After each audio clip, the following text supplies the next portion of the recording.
Aprendí muy poco, salvo que la mayoría de las acciones que puede realizar el hombre, sean malas o buenas, obtengan recompensa, alabanzas o reprobación, ya habían sido realizadas, y solo podían aprenderse en los libros. William Faulkner.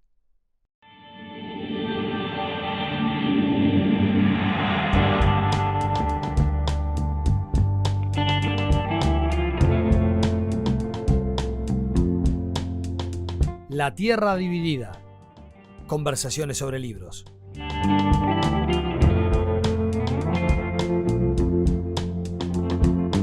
Un podcast de Mauro Tomasini y Sergio Requel.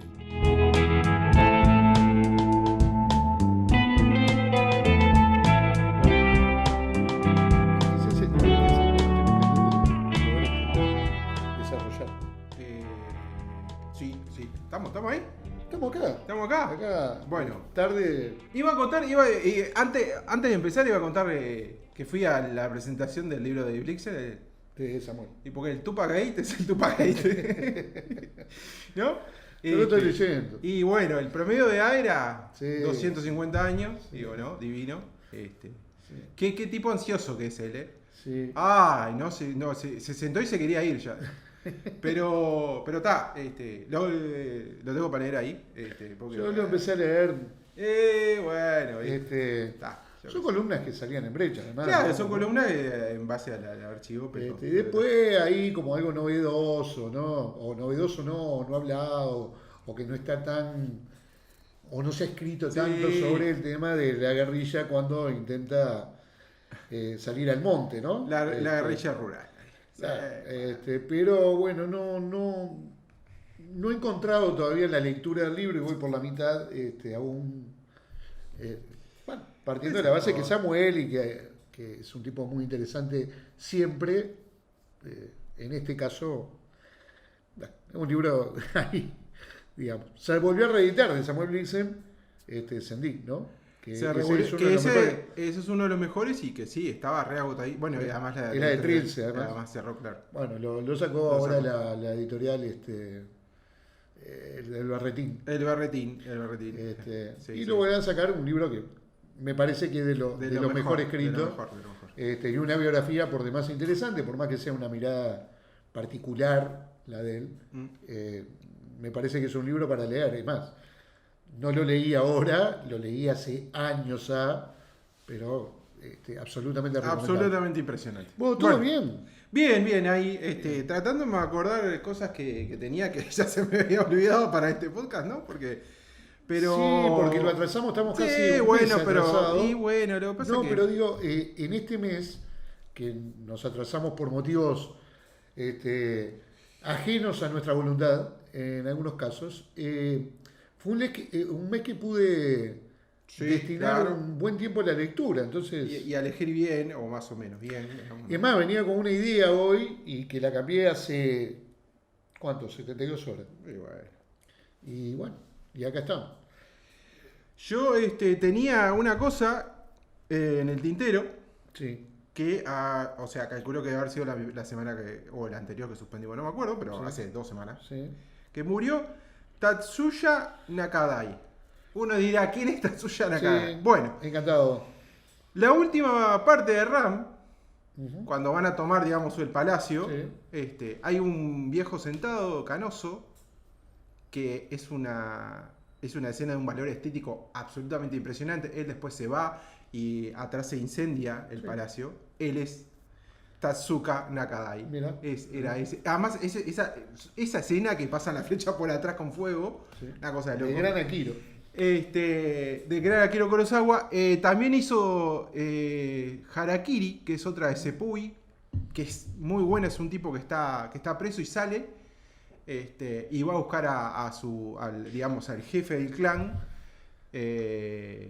para vengarse. Es muy buena película. Y también él yo la verdad no me acordaba, es el protagonista de La condición humana de Kabashi Boyaji, que es una trilogía, es increíble. Todo esto se encuentra online.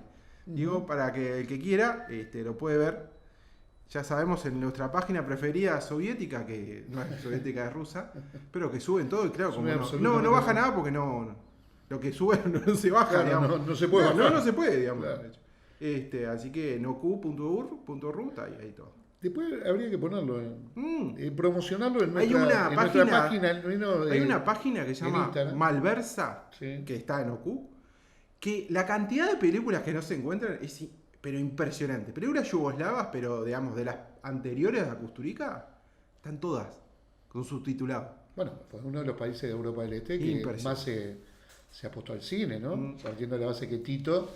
¿Cómo? 50, creo que ya lo dije acá en el podcast. El gran libro de los techos, bajo los techos.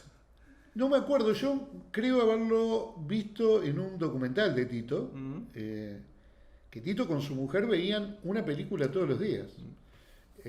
Y quien era el que elegía las películas y que hacía que proyectaba en ese lugar de la casa, que era adecuado para cine, dice que no se le podía mentir a Tito, porque una película que había visto 7 años antes, veía cómo arrancaba y decía, no, esta ya la vi. Eso es lo que narra en un documental quien fue algo así como un asistente de Tito. Decían que era un gran admirador del cine, incluso del cine norteamericano, ¿no? Claro, sí. Pero bueno, sí. No es entendible, digamos, que en la vieja Yugoslavia hubo mucho dinero puesto al servicio en los países socialistas fue una política de Estado el cine, sí, digamos, claro, ¿no? Claro. Y después lo tomó la industria cultural norteamericana, pero sí fue bueno, de hecho Stalin tenía sesiones privadas, ¿no? Sí. Cuando conté lo de Sartre, se puso a ver la infancia de Iván, la vio con Stalin. No, es cierto que lo habías dicho. Sí. Claro, hay unas películas de eso, de Stalin, que ve, hay una obra que salió en un festival de Cinemateca que a vos te gusta de España, de Franco decide ir a comer a un restaurante, entonces va el ayudante de Franco y le dice, bueno, mire, el general va a venir acá a comer. Claro, pues está cerrado esto, están todos presos. Bueno, dame la lista que yo lo saco todo de la cárcel para que le cocinaran. ¿En serio? Sí. Impresionante. Muy bueno. Sí. Muy bueno. No sé si será verdad o no, pero está. Bueno, y si pero la no ficción importa. está muy bien, pero no importa. pensada. Sí. Porque la ficción muchas veces tiene que ver con cómo la pensamos. Sí, ¿no? claro. Porque, bueno, yo traje otro libro también con respecto a eso, digamos, Mirá. que salió también. Estoy como con novedades. Con novedades. Bueno, arrancamos. Arrancamos, dale, ahí. Bueno, a mí me pasó que cambié en las últimas horas. Tenía pensado un par de libros sobre el tema de los campos de concentración, que por más que sea un tema gastado, regastado, bueno, sigue siendo un tema que a mí me parece muy interesante ponerlo sobre la mesa y seguir comentando libros de esas características con la esperanza de que nunca más se repita nada de... Y había encontrado una autora de Libro del Asteroide que tiene una trilogía muy interesante, pero muy interesante. Y estaba a punto hasta que me crucé con este libro. Hubert Akin, próximo episodio de la editorial Forastera, con una traducción del francés de Melina Blostein, que sin saber francés uno ya se da cuenta que es extraordinariamente traducido por el lenguaje poético que permanentemente está utilizando. Entonces, yo dije, ¿quién es Hubert Akin? Y me tuve que respaldar, los dos libros que voy a comentar hoy, me tuve que respaldar bastante en internet porque la verdad que no lo conocía. Cuando leí el libro me fascinó, pero digo, y mirá cómo arranca, ¿no? La contratapa nomás dice, en 1964 Hubert Akin anuncia que pasará a la clandestinidad y tomará las armas, comprometido con la causa independentista de Quebec. Que si hay algo que yo no tenía ni la más pálida idea, era la revolución quebequiana, ¿no? Días más tarde es detenido mientras maneja un auto robado en posesión de un revólver. Sometido a un interrogatorio, declara ejercer la profesión de revolucionario. Y con eso ya me alcanzó como para que el gancho actuara de la contratapa. Y bueno, vamos a hablar un poquito quién es Hubert Akin para poder entrar en el libro. Es un escritor, intelectual, cineasta y militante político que se convirtió en una de las figuras más influyentes de la literatura de pensamiento quebequés del siglo XX, quebequés, ¿no?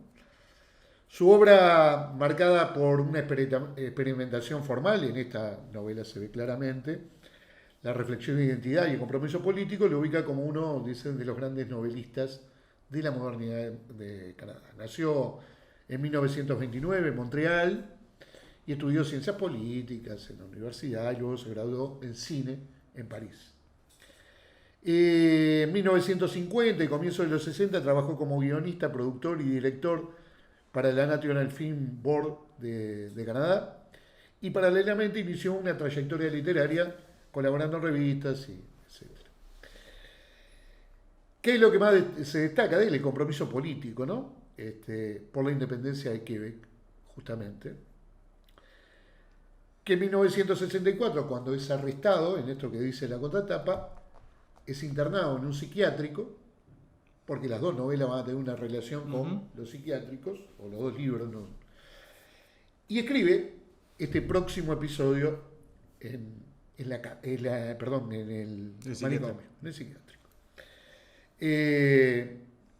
Fue un ferviente defensor de la independencia de Quebec, y su estilo combina elementos de la Nouveau Roman con el thriller psicológico y una profunda meditación sobre la identidad individual y colectiva, ¿no?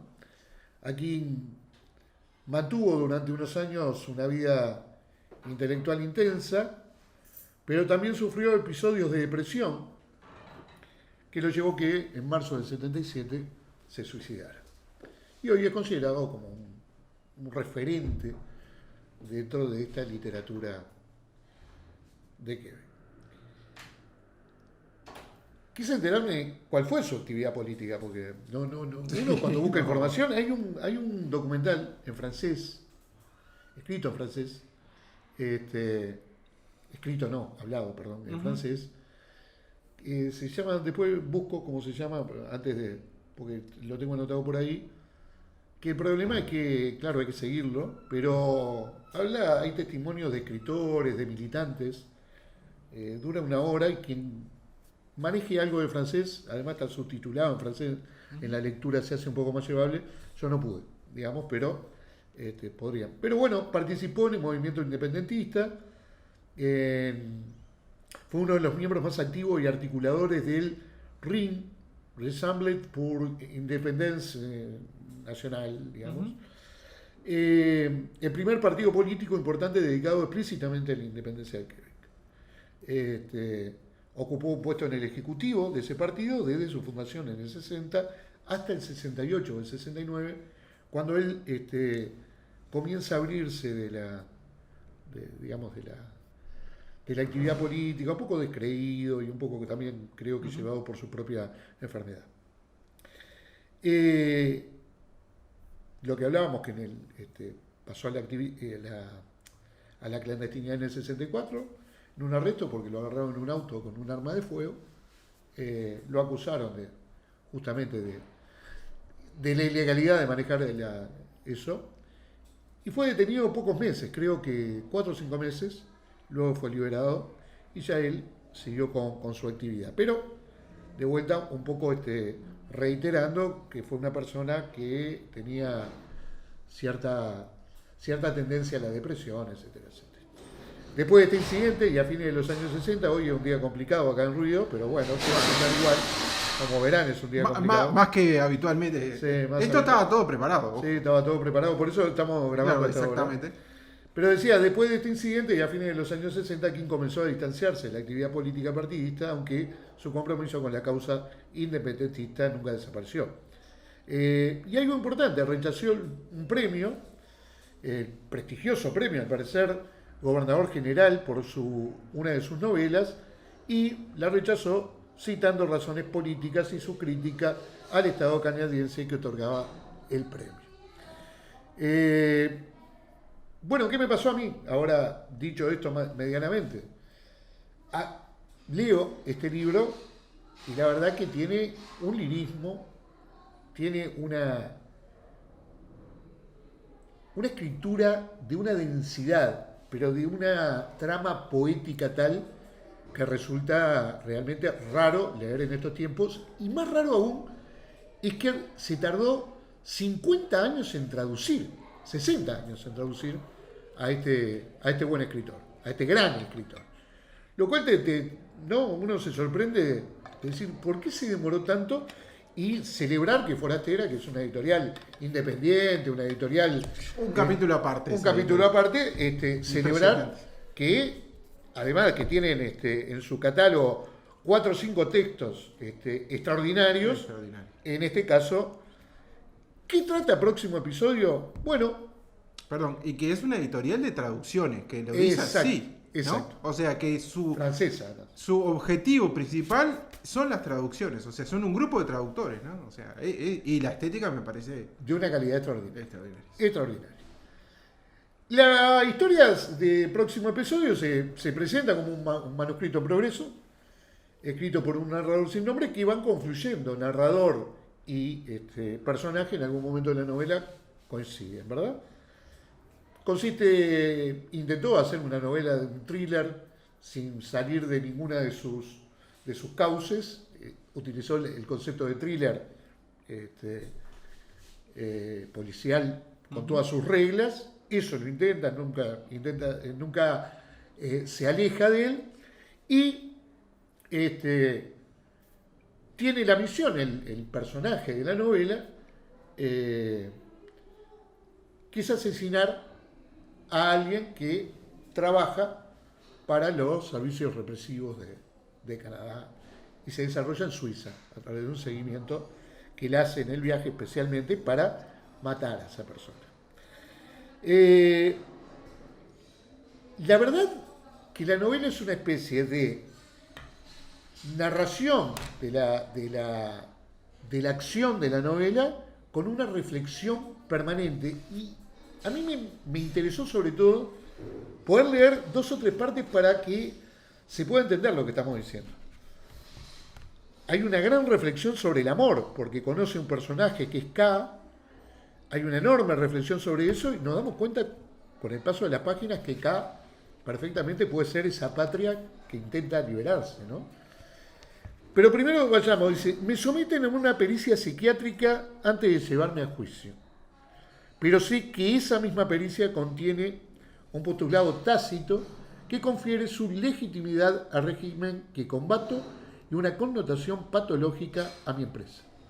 La psiquiatría es la ciencia del desequilibrio individual enmarcado en una sociedad impecable. Enaltece al conformista, al que se integra y no al que se resiste.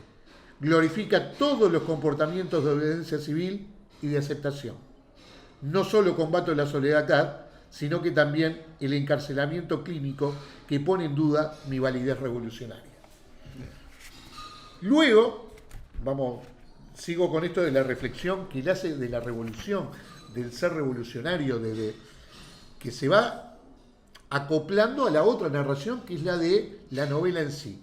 Perseguir a este personaje, matarlo, asesinarlo. Dice en otro tramo, llega un momento en que la fatiga hace triza los proyectos, aunque sean irreductibles, y en que la novela que uno ha comenzado a escribir sin sistema se diluye en el ecuanitrato. La recompensa del guerrero derrotado es la depresión. La recompensa de la depresión nacional es mi fracaso. Es mi infancia en una banquisa, son también los años de hibernación en París y mi caída en esquí cerca del tótem en 4 brazos sucesivos. La recompensa de mi neurosis étnica es el impacto del chasis y de las hojas de acero lanzada contra una tonelada inquebrantable de obstáculos. En adelante estoy eximido de actuar de forma coherente y exonerado de una vez por todas de hacer mi vida un éxito. Y un poquito más adelante dice, ya nada me hace pensar que una vida nueva y maravillosa reemplazará esta. Condenado a la negrura, me golpeo contra las paredes de un calabozo que por fin, tras 34 años de mentiras, habito plenamente y con total humillación. Estoy preso en mi locura, encerrado en mi impotencia vigilada, acuclillado, sin fuerza, sobre una hoja blanca, como la sábana con la que uno se ahorca. Estas son las reflexiones de él mientras escribe la novela y nos damos cuenta que en algún momento ambos se van a juntar, tanto el personaje como quien escribe. Si bien es una novela, hay muchísimo de autoficción en esto. Y por último, voy a leer un tramo que era el que te decía cuando uno comienza a hablar del amor de determinada manera, donde nos damos cuenta que está hablando de ese amor a la patria, ¿no? Dice, lo que alimentó nuestra pasión no fue la soledad, sino el sentir un río de hermanos que marchaban a nuestro lado y se preparaban torpemente para el combate. El ruido de sus pasos martillaba nuestros furores y su tristeza henchía nuestros cuerpos. Mientras mis dedos arrugaban tu vestido, escuchamos sus respiraciones numerosas. Nuestro amor imita en su desarrollo el calendario negro de la revolución que espero con locura y a la que llamo con tu nombre. Nuestro amor prepara una insurrección. Nuestras noches de besos y delirio son etapas fulgurantes de acontecimientos por venir. Mientras nosotros nos entregamos al espasmo de la noche, nuestros hermanos son derrotados por el mismo acontecimiento sacrílego que funde nuestros dos cuerpos en una síntesis lírica. Bueno, esta narración con este tono, con esta densidad, hice el libro, y cuando pasa a narrar esta historia, que vuelvo a decir, es la persecución, seguir a este hombre, en algún momento se enfrenta, vuelve al castillo cuando está vacío, donde vive a quien persigue, y en algún momento tira un balazo y nunca va a saber si lo mató o no, porque él sale a encontrarse con K en un bar donde K ya se fue porque llega tarde y nunca más la ve, y entonces a partir de ese momento. ¿De qué año es el libro? Del año 65. K como símbolo ha sido interpretado como la propia patria que te decía. Ella es deseada, hermosa pero esquiva, y a veces parece traicionar al protagonista. Ella es la meta que el revolucionario debe alcanzar, pero también la razón de su perdición. La verdad que a mí me pareció formidable. Y mirá cómo cuando él regresa ya a Montreal, lo cuenta, vuelve a la escena última del palacio donde él dispara sin saber si lo mató, sale corriendo en ese intercambio de balas, se sube a un auto y se raja. Vuelve en el capítulo siguiente y dice esto que es extraordinario. Mi relato se interrumpe porque no conozco la primera palabra del próximo episodio. Entonces imagina la muerte del profesor, tal como había debido ocurrir en el castillo. Me pareció exquisita la novela. Año 65, primera vez que se traduce, y que además nos hace regresar a un lenguaje y un tiempo donde las pasiones eran otras y donde los lenguajes eran otros para expresar esas pasiones. Creo que busqué si había algún otro título de traducido, no hay. Tiene cuatro libros o 5. Pero celebro que realmente Forastera haya hecho este esfuerzo. Son Y son del manojo de libros que comentamos este año, de los que le diría, vayan a una librería y cómprenlo. Claro. Porque no se van a repetir. Ahora, ¿es una lectura exigente? Sí. ¿Es una lectura compleja? Sí. Y es una lectura que en algunos momentos atraviesa esto de estar encerrado en un manicomio con un grado de complejidad bastante grande, porque el delirio de la escritura, por llamarlo de alguna manera, con la situación personal de ese individuo encerrado en una cárcel, hace que en algunas partes haya que prestar una atención muy particular al libro. Pero me resultó extraordinario, así que... El castillo es el lugar donde se va... Bueno, es en K es el nombre del personaje del castillo, de Kafka. Bueno, ahí hay una imagen que también, pero es femenina, en este caso K. Se desarrolla en Suiza.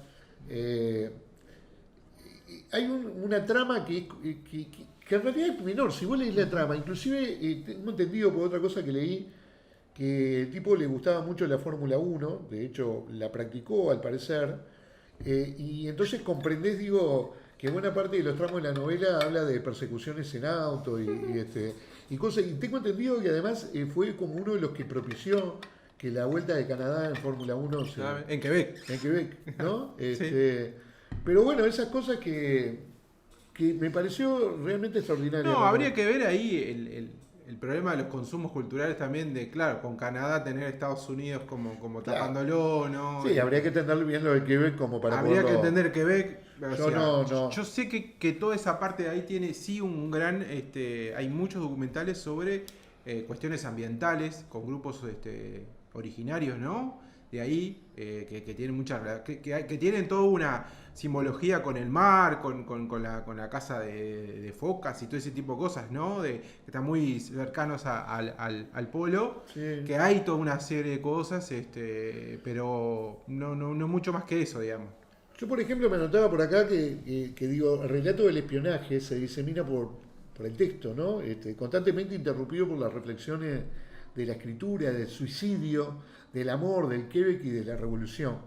Y el encierro como que está siempre omnipresente en el relato, ¿no? El narrador en la clínica, el encarcelamiento del personaje, que no es otro que el propio... aquí lo que pasa es que desfigura su narración, claro, seguramente, pero la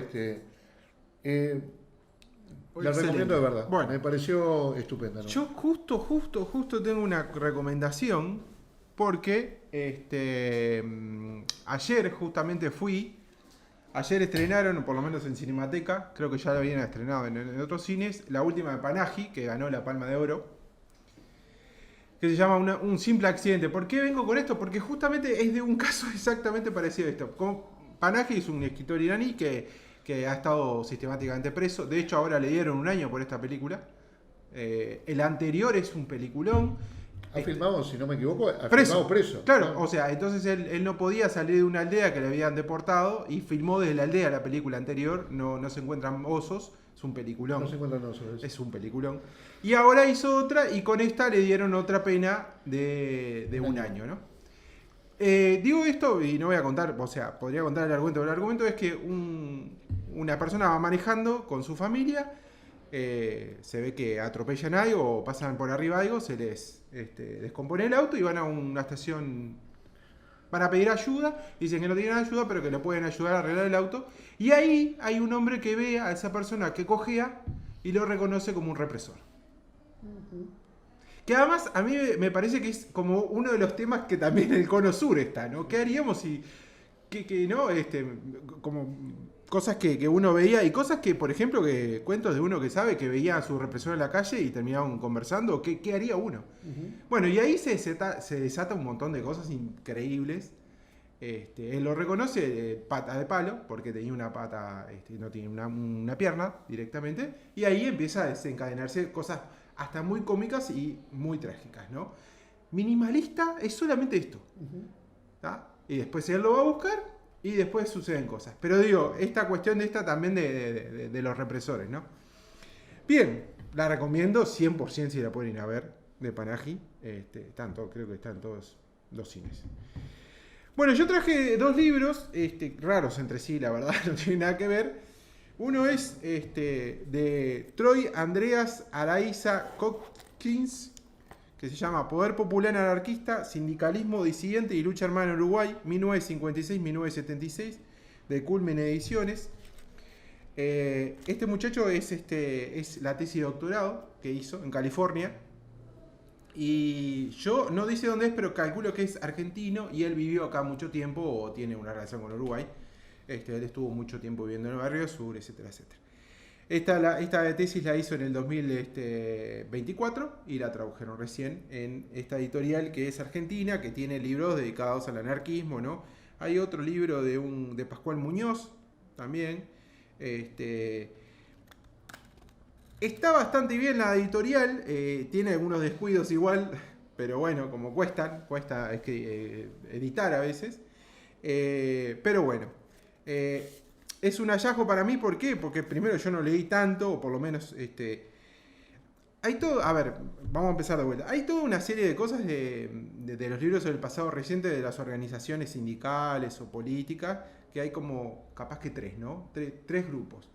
Unos que son propias de los grupos, otros que son académicos, netamente, y otros que están en el medio. No, este es que está en el medio, no deja de decir que es anarquista, cosa que me parece raro por una tesis de doctorado, pero en Estados Unidos todo es posible.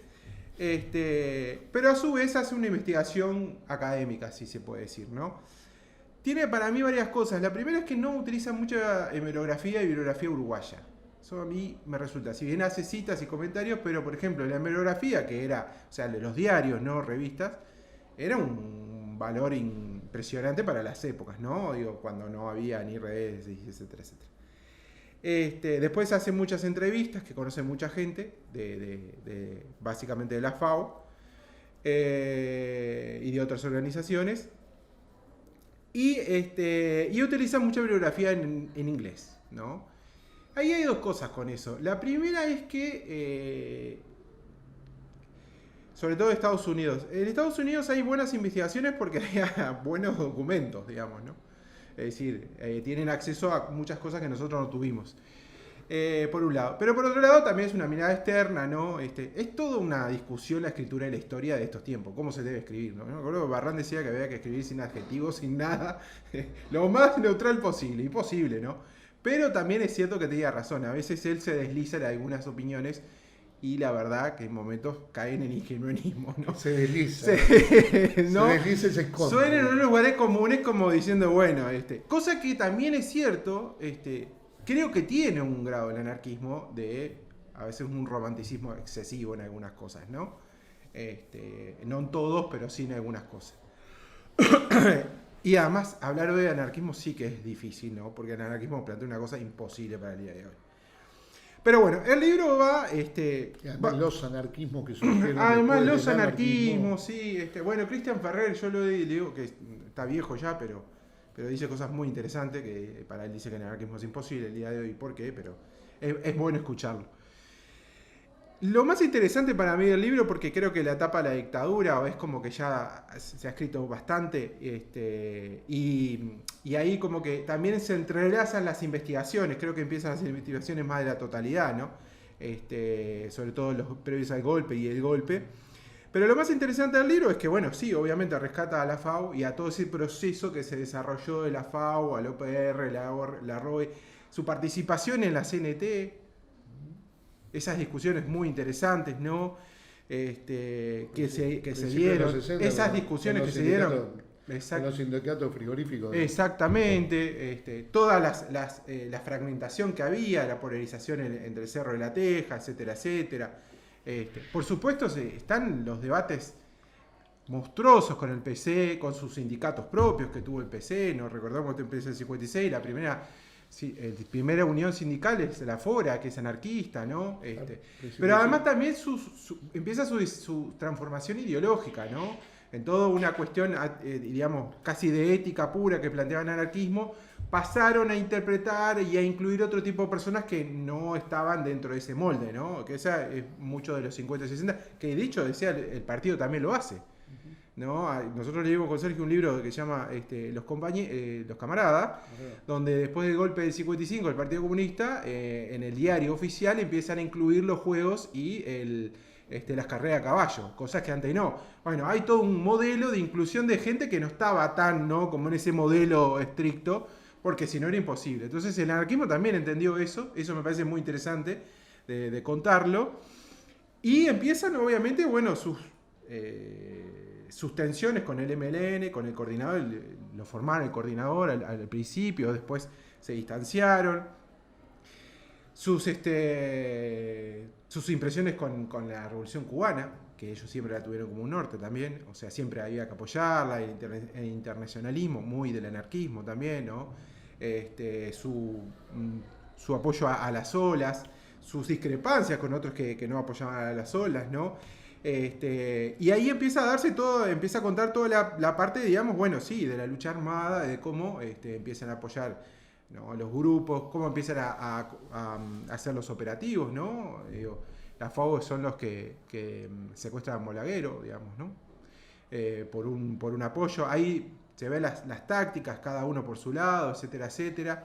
Yo le contaba a Sergio que yo no sabía que hay un chismerío, digamos, que Idea Vilariño era como la parte legal y financiera de la FAO. En determinado momento le cierran un local, los llevan presos a casi todos, a Hugo Cores, a León Duarte, a los Gatti, y deciden abrir otro, y esa fachada es Idea Vilariño, que vive, yo creo que ya vivía en Las Toscas ahí, pero ella debe haber quedado, alquilado algo acá.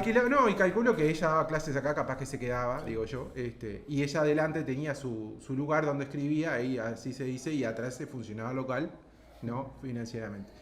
Pero me parece bastante interesante, que hace muchas entrevistas, eso siempre es interesante el punto de vista, y además todas todos los desarrollos que se van dando y sobre todo las tensiones que se van ubicando con respecto también a la ROE, que recién me comentaba Sergio, que también aparece, obviamente cuenta su proceso, que me parece bastante interesante desde el punto de vista de que no se ha escrito tanto, por lo menos desde este punto de vista del anarquismo en sí, ¿no? Y no hay tanto, porque también de la historiografía cómo se ha cargado, ¿no? En términos de volúmenes. Y bueno, sí, es cierto, el MLN se ha llevado mucho, ¿no? Pero también, a ver, se han llevado por varios motivos. Primero por el interés y segundo por las propias naturalezas de las organizaciones, digamos, ¿no? O sea, el Partido Comunista, digamos, es un partido autárquico, es un partido que no deja escribir mucho, digamos, ¿no? O sea, solo después de los 90 hemos tenido libros, pero digo, ahora el libro de Leiber, ¿no? Y después otros más de los bancarios, pero no muchos más de eso. Crónica de Bancarrota creo que es uno de los mejores. Sí, ¿no? pero habla de otra cosa. Pero después hay relatos muy autocomplacientes, más. ¿no? Entonces, es todo un tema, el tema digamos, de quién escribe, cómo se escribe también, ¿no? Y además las interpretaciones que están cargadas con las interpretaciones de ellos, digamos, que hay que alejarse de eso un poco, en ese sentido. Y la verdad que me parece un hallazgo, que ya digo, me parece que la parte más interesante es hasta el golpe. Después no es que no sea interesante, pero es como ya más trillada, digamos, si se puede decir.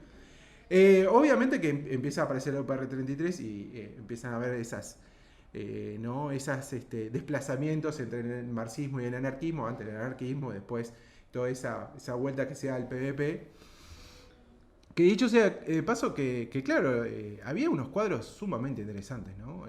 Uno empieza a ver la lista y eran cuadros imponentes, ¿no? Pocos, pero imponentes, digamos, ¿no? Pero hay acciones muy interesantes que tienen que ver con esto de las estrategias, de construir poder popular, discusiones que ahora están un poco, no caducas, pero que no tienen asidero, ¿no?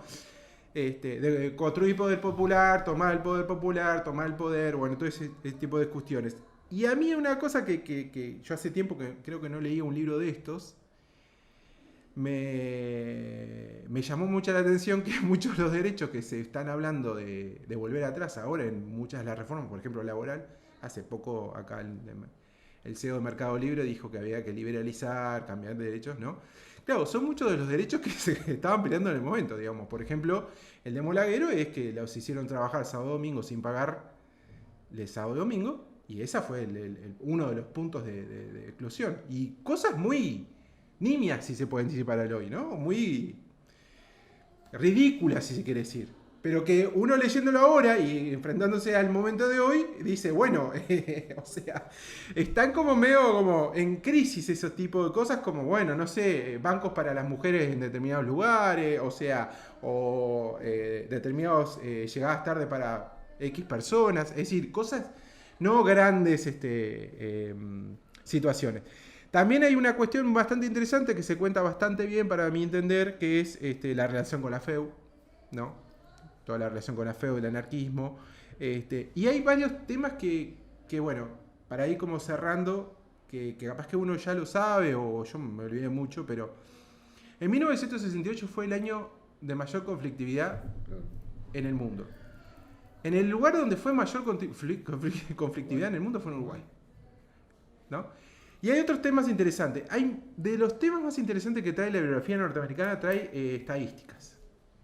Y hay como cosas que bastante rompen los ojos. Por ejemplo, la integración del ML en determinados momentos no era tan así como se dijo en muchos lugares, como en otra historiografía, que no tenía absolutamente nada de clase trabajadora o clase pobres. Y los traen estadísticas norteamericanas, de hecho. Y hay como otras cosas que son interesantes porque ahí también hay que contrastar las teorías historiográficas o los escritos historiográficos, ¿no? Con respecto a determinadas estadísticas, a cómo estaban integradas, etcétera, etcétera, de trabajo, familia y escolaridad, etcétera, etcétera, ¿no? Entonces, eso me parece bastante interesante. A mí me parece que es un libro interesante para leer, yo lo recomiendo. No es un gran libro, es decir, no sé si se puede recomendar un gran libro de historia, ¿no? Porque los libros de historia tienen una forma de ser escrita que son a veces complicados. Dicho de sea paso, por ejemplo, que vos lo leíste, creo que el de Magdalena Broquetas. La Magdalena Broquetas son extraordinarios libros. Ahora, son muy embolantes de leerlo. Realmente. Tanto el de Ganar la Guerra como el de Las Derechas son libros bastante densos, por decirlo de alguna manera, ¿no? Entonces a veces eso como que tiene un problema. El historiador y muchas de las ciencias sociales, ciencias y humanísticas, siempre tiene el problema de adquirir gran público. Cosa que por eso odiaban tanto a Eduardo Galeano. Por supuesto, Eduardo Galeano aparece en el libro significativamente, ¿no? Porque fue el director de Época, y Época era parte del órgano de propaganda, digamos, la FAO y otros grupos. Que también aparece en Sendik, que ahora hace poco hablamos de Samuel Blixen, pero es esos libros, esas escrituras que a veces, claro, no llegan al gran público, o capaz que no sé, no tienen como... Y no es un Barran, ¿no? Que es el libro más vendido del 85 hasta ahora, o sea, la historia de sensibilidad. O sea, y es un libro de historia, y historia de la sensibilidad, además, una particularidad de la historiografía, entonces es como muy difícil. Pero es un libro bastante recomendable. Se encuentra en la feria, no sé si lo hay en ningún lugar, pero en la feria se encuentra. De Tristán Narvaja, para decirlo de alguna modo. Pero está bastante interesante y yo la verdad lo recomiendo, digo, para leerlo. Muy bien.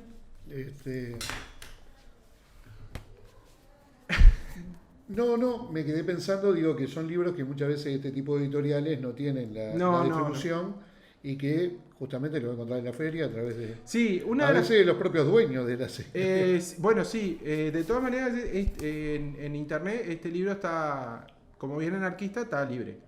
Está libre. Claro. Son todos libres. Claro, o sea, claro. Todos los podés bajar y leer en PDF, que es como, claro, bueno, como Tinta Limón, ¿no?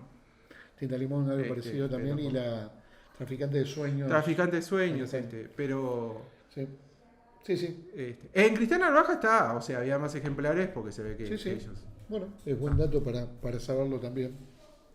Bueno, vuelvo a ver, cuando leí este libro, próximo episodio, ese internamiento en un psiquiátrico, tenía otro que andaba ahí en la vuelta en la biblioteca desde hacía un rato, que también era un escrito desde un manicomio. Si bien la autora lo escribe varios años después, lo que está contando es la experiencia del encierro cuando intentó suicidarse y fue un manicomio. Y la verdad que también era otra autora que yo no conocía, que al parecer a partir del 2000 en adelante ha tomado cierta preponderancia en la edición de su poesía, pero no era alguien que yo conociera, y es Christine Lavant. Christine Lavant. Que en realidad se llama Christine Tonhauser, pero Lavant es la zona donde ella nació y lo tomó como nombre.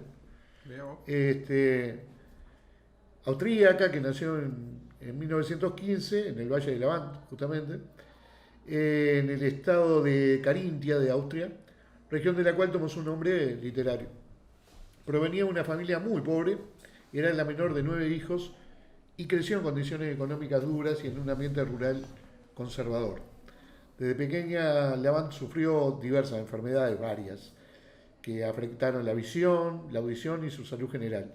Dolencias que la obligaron a pasar largos periodos de aislamiento, experiencias que marcaron profundamente su sensibilidad y su futura obra poética. De hecho, tengo 3 o 4 poemas ahí que podemos hablar. También vivió episodios de depresión y varios intentos de suicidio, uno de ellos, esta internación de 6 meses, en la cual posteriormente escribirá. La pobreza, la fragilidad física y la exclusión social moldearon un mundo interior intenso, donde lo religioso, lo corporal y lo marginal se entrelazan dentro de su poesía. De hecho, si entran en internet van a encontrar en algunos lugares algunos poemas sueltos de ella. No hay, el libro de poesía, el que reúne la poesía, no está circulando acá, es de una editorial española que no conozco. Lo más interesante de esto, ella tenía una educación muy elemental, justamente su pobreza sus estudios fueron escasos, pero se vinculó con la poesía desde muy temprano y fue, primero se casó con el pintor Joseph Habergen, quien la apoyó en su trabajo creativo, pero fue tuvieron una relación muy particular con Thomas Werner. Lindo pibe. Lindo muchacho. No, y justamente la toma como referente. Se conocieron a mediados de los años 60, cuando Lavant ya era una poeta reconocida en los círculos literarios, no masivamente. Y Werner era un joven emergente y empezaba a recibir una atención particular, ¿no?, en la literatura. Y fue el primero que se interesó, el primer renombre, de un autor de renombre, que se interesa en la obra de Lavant.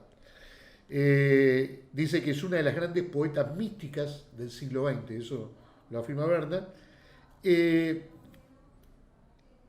Se encontraron muy pocas veces, pero claro, se influenciaron mutuamente, digamos. En Werner se sintió transformar el sufrimiento en arte fue una de las cosas que más impactó de la poeta, de Lavant, y su manera de hablar de la enfermedad y la marginación también dejó huellas en sobre todo sus libros más autobiográficos, los 5 libros autobiográficos de Werner, ¿no? Y en lo inverso, Werner le dio la confianza y la visibilidad en un momento tardío de su vida, y gracias a él parte de la obra alcanzó a un público bastante más amplio. Ella muere en el año 73 y Werner continuó mencionándola como una de las figuras literarias más importantes de Austria, y su insistencia contribuyó a que se revalorizara la obra en los 80 y los 90 en la propia Austria. ¿Qué es Nota de manicomio? Sí, un texto breve, acá tengo anotaciones que hice, ¿no? Que es la experiencia de Lavant en la internación voluntaria que tiene en aquel momento en el psiquiátrico, donde había en ese pequeño pueblo 800 internados, 800 internos en el manicomio. O sea, ¿no? Escribe recién en 1946, esto pasó en 1935, ella escribe este libro en 1946 y no quiso publicarlos en vida porque consideraba que era demasiado personal. Pero, la vida quiso que después que murió, ¿cómo es que se llama? El libro apareciera, el boceto. El boceto, sí. Claro, no me sale la palabra. El manuscrito, ahí está.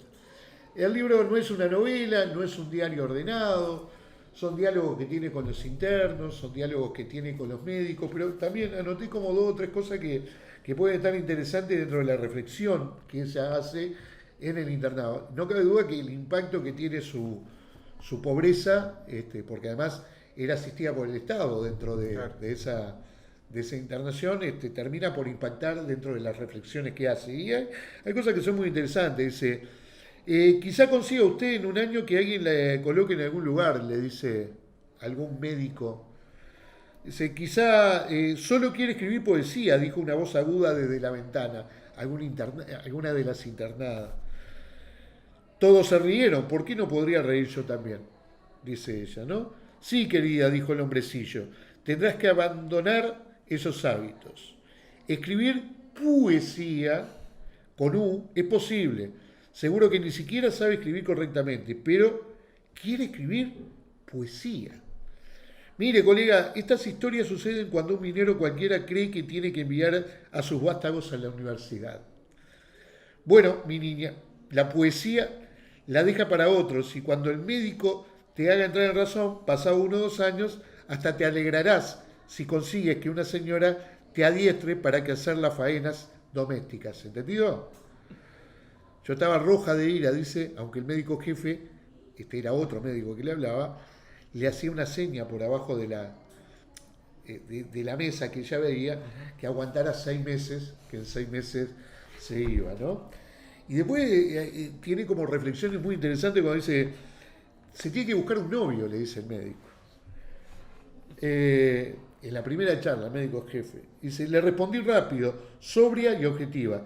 ¿Debo echarme al cuello del mejor hombre que se me cruce por la calle? ¡Ja! Imagínese si es usted. Le responde, ¿no? Los dos nos reímos y no volvió a tocar el asunto. Sería interesante saber qué piensa en realidad sobre el amor la gente que te hace propuestas de este tipo. ¿Lo ven de verdad como una medicina? ¿O creen que tiene que delimitar así entre lo inferior y lo superior? Quizá tuviera razón el calvo, uno de los personajes que aparece antes, cuando me dijo al salir, de nuevo un ejemplo disuasorio de lo que sucede cuando los hijos de los trabajadores leen novelas en lugar de aprender el trabajo honrado. Bueno, varias de estas reflexiones aparecen en el libro mezclados con el vínculo o el no vínculo que tiene con algunos de los internos. ¿Qué me pareció? Me pareció muy, muy interesante el libro, bastante caótico también a veces en la narración, porque va y viene, pero me animé a buscar algunas poesías de ella. Acá anoté 3, digamos, como para poder tener un ejemplo más o menos de qué escribe, cómo lo hacía. Apenas apago la lámpara, se me ponen los ojos como platos y un ratón roe debajo de la cama. Pero entonces nadie atraviesa la oscuridad, como ocurre con mis hermanas, y pregunta, ¿estás triste? Y nadie me pone trampas para ratones. Y la gente se sorprende de que mi ventana suele estar iluminada hasta el amanecer. Otro dice, ¿quién inventó esos miedos? Lanzo la frente de este a oeste y dejo que los ojos giren todo lo que pueda. Pero no hay alivio. Toda mi piel se ha vuelto un infierno mientras el corazón tintinea de frío y la lengua se anuda valerosa para que ningún grito pueda alcanzarte. Son poemas que tienen la soledad como motor, hay algunos que son más místicos, pero mira que el último, que hace alusión directamente a la pobreza, ¿no? Dice, ¿quién me ayudará a pasar hambre esta noche y todas las noches por venir? La luna redonda traza una gran curva, muy lejos de mí, ya estoy demasiado delgada para eso. Me gustaría mucho bajar los ojos, como guijarros por mi ventana, para que un borracho en la calle los aplastara en las primeras nieves. Pero incluso ciego, todavía sabría sobre todas las cosas y siempre veré que te vas, ya que las chispas se elevan en mí como estrellas de hambre por el llanto. Christine Lavant, una escritora austríaca, este libro es de Rata Naturae, un libro de 80 páginas, muy finito, caro, porque Rata Naturae lo que tiene es que acá circula un precio bastante... Pero me pareció interesante también esta reflexión desde la desesperación, desde la soledad, desde el encierro. Por supuesto, nada tiene que ver con Hubert Akin. Acá no estamos hablando de un revolucionario encerrado, sino de alguien que padece la desesperación y la angustia de la existencia, intenta matarse, y bueno, luego tiene que pasar largos tiempos recuperándose con este tipo de medicina también, ¿no? Esto que dicen los médicos es una gráfica clara de lo que era ser mujer en el año 35, estar internada en un manicomio y encima mujer pobre. Así que bueno, lo recomiendo por supuesto, me parece un libro sumamente interesante para quien quiera leerlo. Es perfecto. Yo la verdad no la conocía. Tampoco. Por eso me apoyé mucho en internet, porque a veces cometemos algunos errores, vos y yo, a lo largo de este año, que vamos a ver si los corregimos para el año que viene, que es no describir al escritor también, ¿no? Cierto. Que muchas veces, como lo conocemos, lo damos como sobreentendido que quien nos escucha también lo conoce. En este caso se dio de que yo no los conocía, entonces obligadamente tuve que ir hacia la lectura en internet de de algunos datos biográficos. Pero me parece espectacular. Bueno, yo traje el último libro por hoy, que es Un destino común, intervenciones públicas y conversaciones de Lucrecia Martel, la amiga Lucrecia Martel. De Caja Negra, que cumplió 20 años ahora Caja Negra. Una editorial linda. Yo hice un chiste una vuelta. Estaba, ¿cómo es? Sotelo, Mieres con una cebra en las elecciones. Y yo dije, te agarra Caja Negra y te hace 20 libros de esto, ¿no? Porque Caja Negra tiene libros que son inentendibles, que no se sabe lo que son, ¿no? Mucho de hip hop, techno, pero también hay libros interesantes. Bueno, estas son las intervenciones y conversaciones de ella que ha tenido de creo que hace 15 años hasta parte. Algunas no se encuentran, otras se encuentran en internet y las recopilaron, las corrigieron y las editaron. De hecho está el que se hizo acá en Cinemateca, imposible conseguir entrada, con tu amiga Leira Guerriero, que es una de las más interesantes. No, yo rescato 3 conversaciones que hay acá. Una es con Clara Simón, que es una cineasta también. Yo vi la película de ella, es de una familia que la van vendiendo los campos, y no me estoy acordando el nombre de la película, es española. Fue alumna de ella, y ahí se da una cosa particular con ella en esa conversación. Otra conversación que yo rescato, de las que a mí me ha gustado, ¿no? Es con César González. Y la última es con Leila Guerriero, ¿no? Pero después ella está sola, ¿no? Dando conferencias, vive de eso, ¿no? Porque en un momento le preguntan, ¿y cuándo va a ser su próxima película? Y yo la tendría que hacer cuanto antes para cobrar algo, ¿no? Pero sí, vivo de esto, digamos, de intervenciones y todo ese tipo de cosas.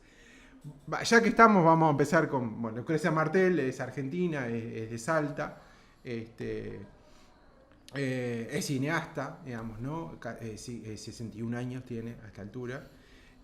Para mí, realmente, yo creo que es una de las mejores películas que creo que se han hecho. Yo las pongo en un top, no sé en qué top, pero es La Ciénaga, me parece que es una de las mejores. Y más abajo yo creo pongo a Sama, que también es un peliculón, y después las otras dos para mí son menores, pero son buenas películas. Yo una cosa que no sabía, que Diego Gebel y Mario Parolini fueron los productores de La Ciénaga. Claro. Yo no sabía eso. Produjeron muchísimo más de lo que nosotros conocemos. Claro, totalmente. Pero La Ciénaga es la de Borges, ¿no? La de Graciela Borges, la de la piscina. Sí. La de la piscina, que sí, es un película. Bueno. Entonces, en esos 3, ella, digamos, tiene conversaciones con estos 3 personas. Pero básicamente que hay como, obviamente con conversaciones que se juntan, se repiten un poco cosas. Entonces ella hace como teorías sobre el cine, sobre el sonido, sobre la imagen, sobre cómo filmar, sobre la realidad, todos los temas que hacen al cineasta, a la teoría del cine. Una de las cosas que me parece siempre que repite y me parece interesante es el tema del sonido. Y dice que ella, en realidad, las películas, para ella le interesa más el sonido que la imagen. Y dicho sea paso, ella cuenta ahí, yo no sabía, en La Ciénaga, la piscina era de tierra. Uh-huh. Entonces ella dijo, guarden plata porque a eso le vamos a tener que poner baldosas. Porque ahí se van a arrastrar, una de las personajes, que era Graciela Borges, va a arrastrar la silla y ese es el sonido que vamos a tener que escuchar. Uh-huh.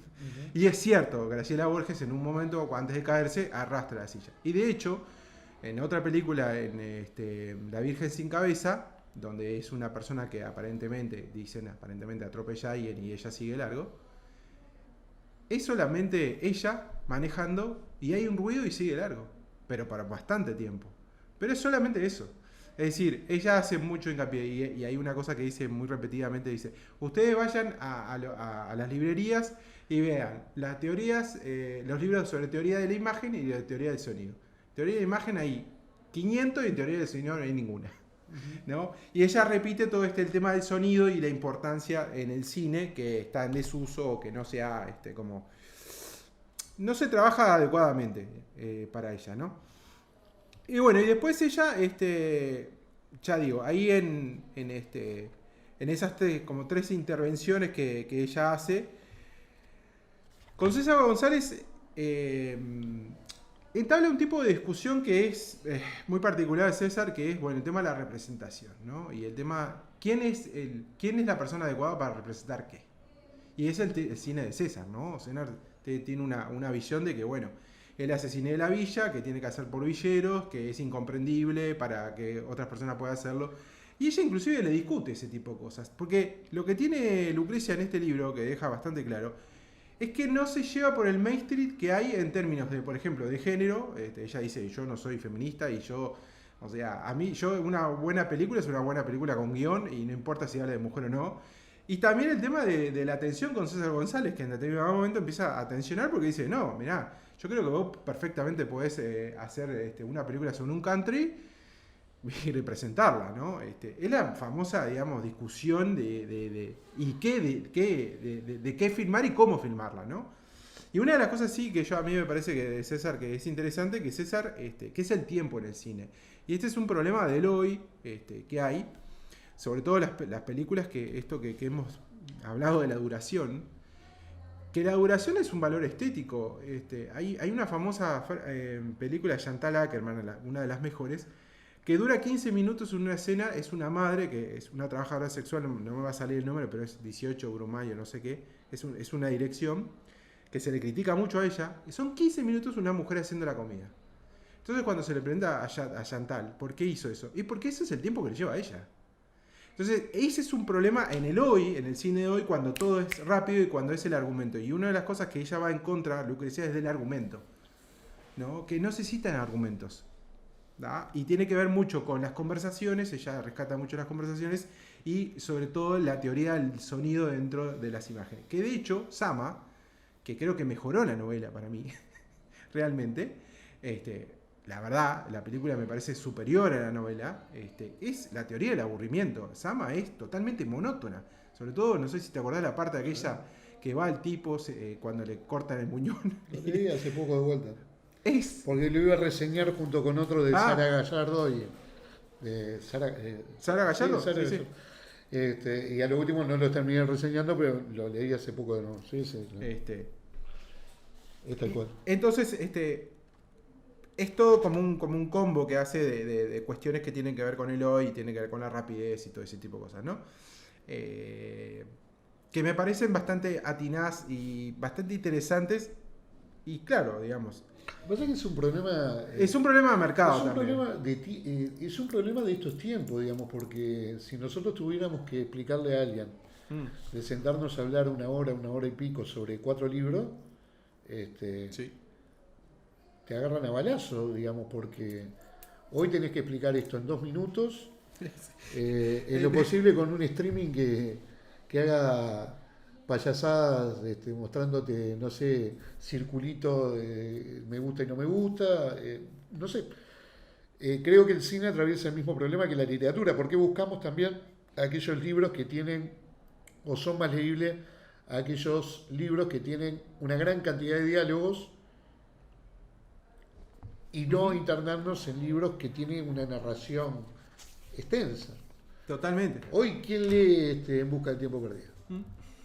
No sé, por poner uno de los ejemplos, se podrían poner en La montaña mágica, ¿no? Digamos, de Thomas Mann, ¿quién lo lee? Porque claro, los tiempos hicieron que el tipo de literatura que hoy supuestamente nos agrada es aquella que va a contramano de la extensión, aquella que va a contramano de la búsqueda del lenguaje, de la exploración del lenguaje. De la experimentación. Sí. Entonces, claro, son temas bravos y el cine lo atraviesa, porque César González en sus libros, que también utiliza un criterio similar, que es la autoficción, hay un momento que a mí me agota leerlo. ¿Por qué? Porque creo que también la autoficción tiene un límite que transformamos que nuestras vidas son siempre interesantes para contarlas. Y él puede haber tenido una vida interesante, sí, obviamente, pero se agota un poco, ¿no? Si eso practicaba en el cine, quiero decir, también sufre un agotamiento. Sí, poniéndome un poco del lado de él. Sí. No, pero aparte que en el tiempo, yo diría en la densidad estética, ¿no? Ahora, la última, una boludez, pero la última temporada de Cosas Extrañas, Strange, son de 4 capítulos que salen en tres como tomos, que son de casi 1 hora y media cada uno. O sea, tenés 6 horas. 6 horas.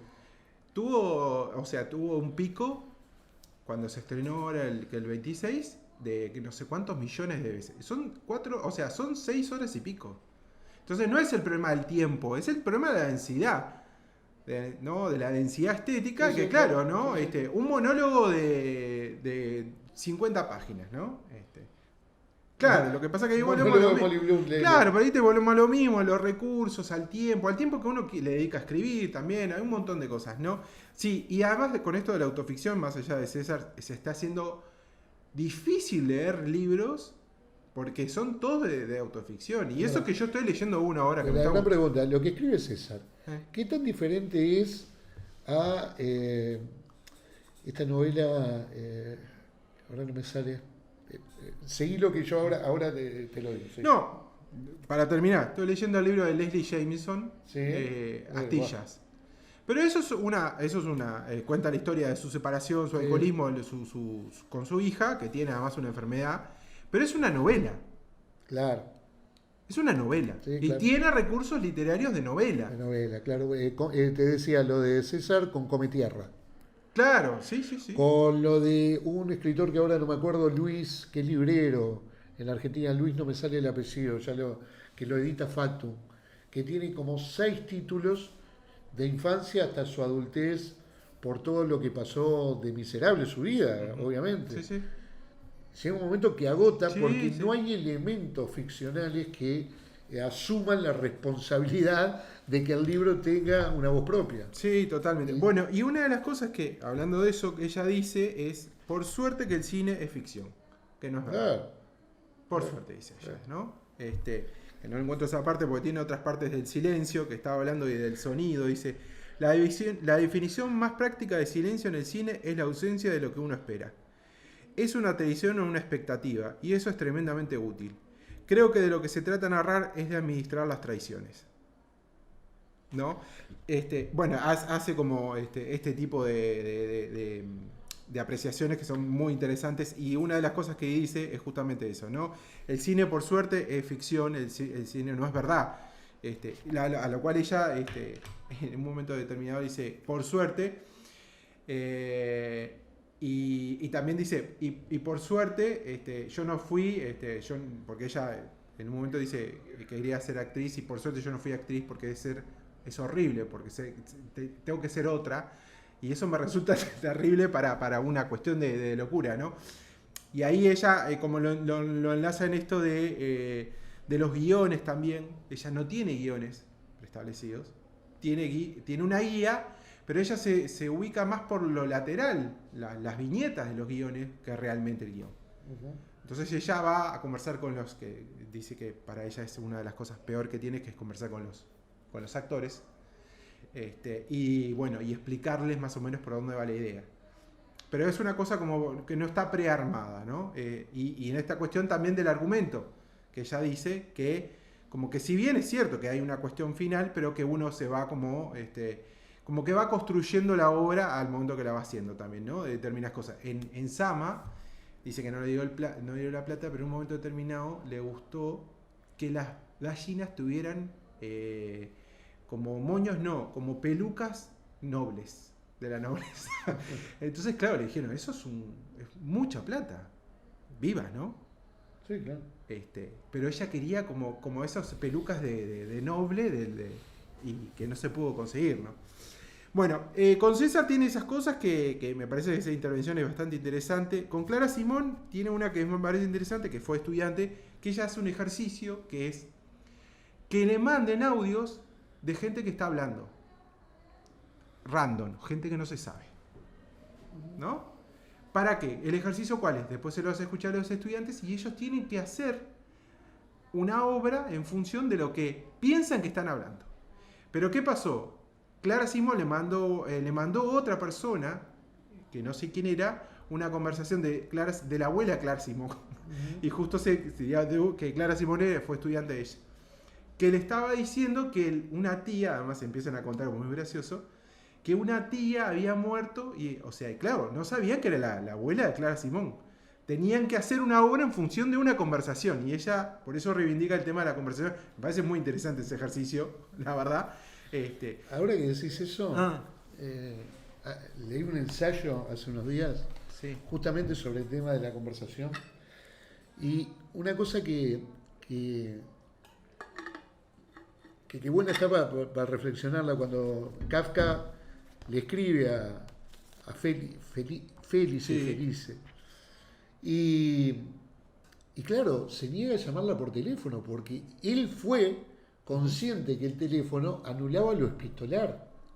Claro. Así como Hemingway, unos años después, ese gran representante de la comunicación fraccionada, justamente telefónica, aquella comunicación que era prototípica también de los partes de guerra que se mandaban a través de los ¿cómo es? De los telegramas, de los... Sí, de los telegramas, de los teletipos. De los teletipos, ¿no? Hay un libro de Cohen que salió de eso de los teléfonos, ¿no? No sé si lo leíste, capaz, el de Cohen, de los teléfonos. No lo leí. No lo leí. Se enamoró Cohen y ya está. Se enamoró Cohen y es complicado, digamos. En su momento pasó de escribir algunos libros extraordinarios como veces Junio, el Museo de la Revolución. El Museo de la Revolución, a cuestiones que hoy, bueno, seguramente le está yendo mejor desde el punto de vista económico, eso no hay duda, ¿no? Tiene que pagar las cuentas de él. Claro, no hay duda. Bueno, pero esto rescata el tema de la conversación, y además, o sea, ella dice que, bueno, el cine para ella es ver una forma del mundo, ¿no? Digo, capaz que está bien, es un lugar bastante igual del lugar común, pero dice esto que me parece interesante, ¿no? Que claro, que tiene que ver también con la falta de práctica de ir al cine, ¿no? El tema de la oscuridad, el tema de ver, de enfocarse en la película y no solo las dimensiones y el sonido, tiene algo diferente, ¿no? Y el tema de la conversación cultural después del cine. Parecería que para hacer cine tenemos que estar muy atentos a las películas, cuando en verdad el cine es para conversar después. Uno hace una película para que la gente después hable de cosas que tiene que ver colateralmente con la película. Eso es la cultura. Las cosas que hacemos generan conversaciones y nos vinculan, y después se quedan en la memoria. Entonces, en el tiempo entre películas, cuando uno se olvida un poco del cine y se acuerda más de la vida de las cosas, es donde es posible recuperar esa relación con el mundo, que es lo más importante. El vínculo con la historia del cine es importante, pero es mucho más esa relación que uno tiene con el mundo. Y eso me parece muy interesante, digamos, reivindicando las salas y el tema de ir y la conversación cultural después de eso, que sí, bueno, se ha perdido en los libros y en las salas, ¿no? Que a mí me parece una de las cosas que ella repite constantemente y está muy buena. Con Clara Simón hace esa... es bastante... No me estoy recordando que está muy interesante la película de Clara Simón. Hace esa anécdota, conversa. Y después, yo lo último que rescato, después hay cosas bastante interesantes a lo último, pero ya más de tono más filosófico, que es el destino común y eso. Que ella está justo terminando en ese momento la última película que salió ahora, que es de la muerte de Catriel, el mapuche, que le llevó un montón de tiempo. También, dicho sea paso, ya se enfermó en Sama. Se tuvo un cáncer ahí, y además hace una reflexión en función de Sama, en función de, digamos, de la enfermedad y de todo lo que pasaba en Sama y la densidad de la novela, la densidad de ella filmando en el medio de la nada. Una cosa que me olvidé, que eso yo se lo había visto en una entrevista, ella, para saber cómo era el mundo colonial, 2 años antes de Sama, agarra con unas amigas una barca vieja y se va por todo el Paraná. Casi que 8 meses. Para ver el tiempo, para entender el tiempo. No, lo que pasa es que, claro, ¿no? Sí. Formidable, ¿no? Pero para ver el tiempo que era ir en barco en esas cosas, ¿no? Pareció, y llevaba una bitácora además de eso. Y bueno, y la última conversación que yo rescato es la de Leila Guerriero, que son como, parece, dos antítesis, ¿no? El perfeccionismo, ella en un momento dice, yo cobro por ir a todos lados, y vos tenés que cobrar, y la otra no cobra, ¿no? O sea, va con... Hay una cine en la Puna y ella va, ¿no? Y Leila no te va a ningún lado, ¿no? Y bueno, y ahí también es interesante por los procesos de creación de cada una de ellas, ¿no? Es muy interesante. Una de las cosas que le dice justamente que vos has dicho a Leila, es después que comentamos acá teoría de la gravedad, diciendo, ¿cómo es que no escribe ficción, no? O sea, si escribís tan mal así, ¿cómo? ¿No? Sí. Es increíble que dice que no se le bueno, cae una y idea. ella, bueno, explica ahí, ¿no? Yo creo que me parece que es no el se le cae una respeto, idea. es como, sí, pero... Bueno, pero... No, y lo lo que entiendo, siente, lo porque entiendo. ella lo que siente es que para ser ficción, a ella no se le cae Claro, una idea. Ella no puede hablar de algo que no existe. Que no existe, pero además no... yo creo que no maneja, pero maneja en términos de conocimiento, porque, claro, ella explica en la charla explica los procesos de creación de cada una, ¿no?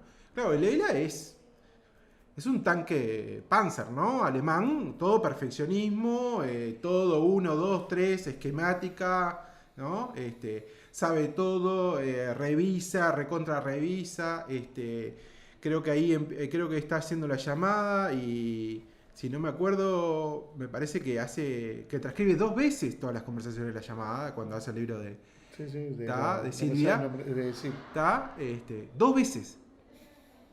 ¿Tá? O sea, es un grado de perfección, me parece que tiene que controlar todo y creo que... Viste qué contradictorio que es, ¿no? Porque cuando nos tocó reseñar la llamada, decíamos que hay cosas que no estaban cuidadas. Sí, sí. No, pero digo, y claro, porque atravesás esa contradicción. A mí me cuesta mucho creer que Leila Guerriero no observara algunas reiteraciones reales que tiene la llamada y que para mí terminó siendo un recurso. ¿Por qué?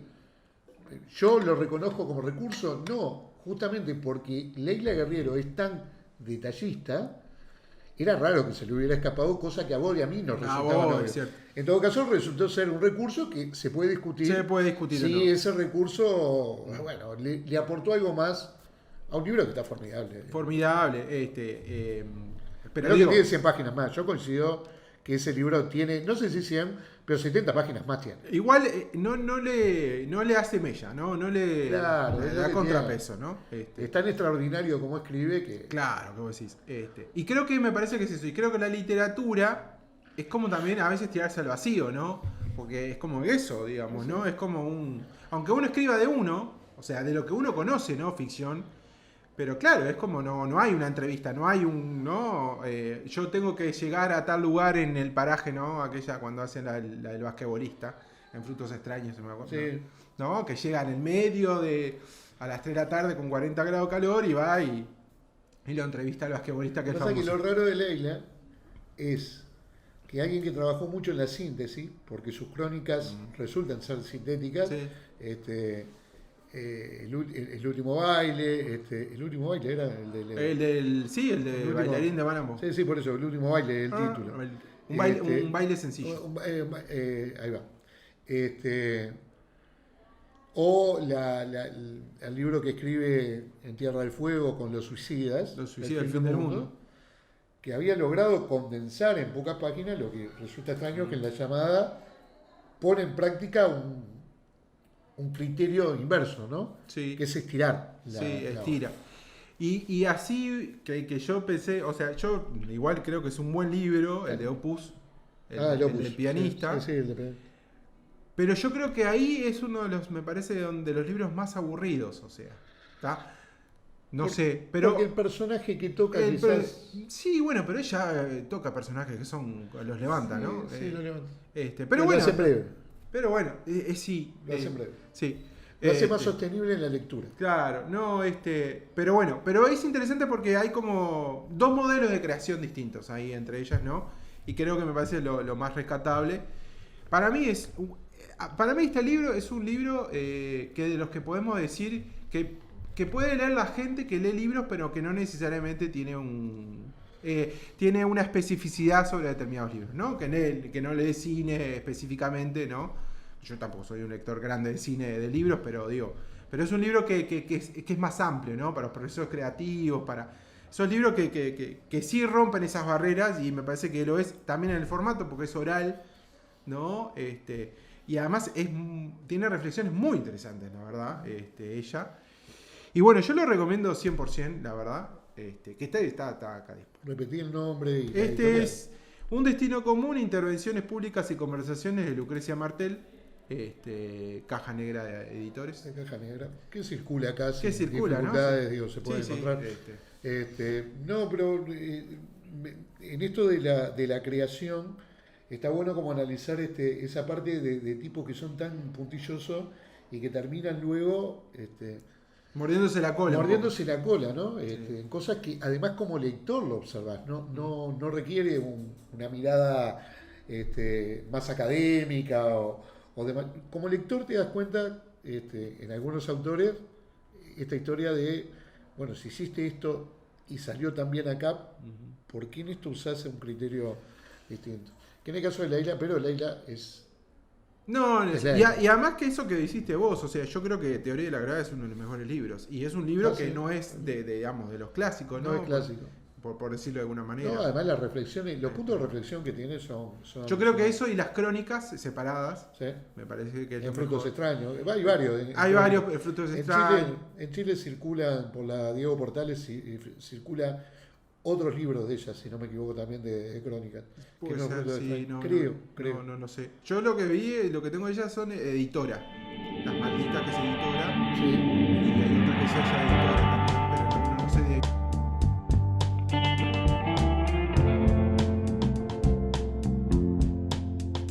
La Tierra Dividida. Conversaciones sobre libros.